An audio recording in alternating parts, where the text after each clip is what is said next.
So ito na guys, no, Rosmar at Rendon ng public apology na sa mayor ng Coron at sa staff ng munisipyo na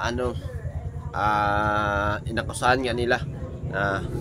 So nag-public apology na sila guys. So ito, panoorin natin itong video guys mula sa One Balita.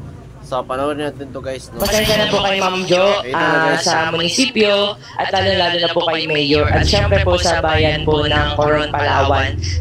Sorry po talaga na parang pinost ko na never again Coron. Hindi ko po sinasadya na i-generalize po kayo. Kami po ay nagpapakababa sa inyong lahat na susubukan po namin na baguhin kung ano man po yung pagkakamali namin, kung sumobra man po kami.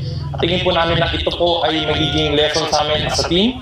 At we will be better. Babawi po kami. Nag-public apology na sina Rosmar at Rendon Labador matapos masangkot sa insidente ng panunugod sa isang staff ng Coron LGU. Nagalit kasi ang dalawang content.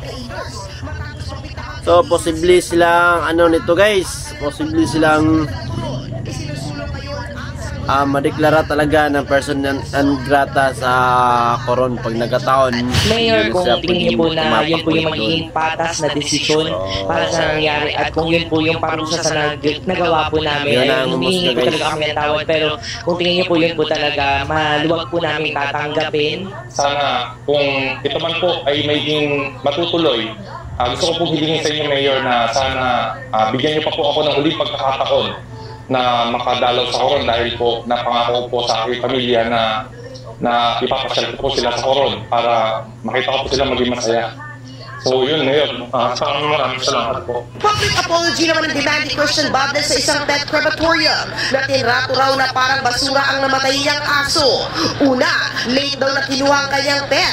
Pangalawa, hindi man lang daw inasikaso ng maayos ang patay niyang aso. Wala pang komento ang pet crematorium sa demand ng aktor. Pasensya na po kay Ma'am Jo sa munisipyo at lalo na po kay Mayor at syempre po sa bayan po ng Coron, Palawan. Sorry po talaga na parang pinost ko na never again Coron.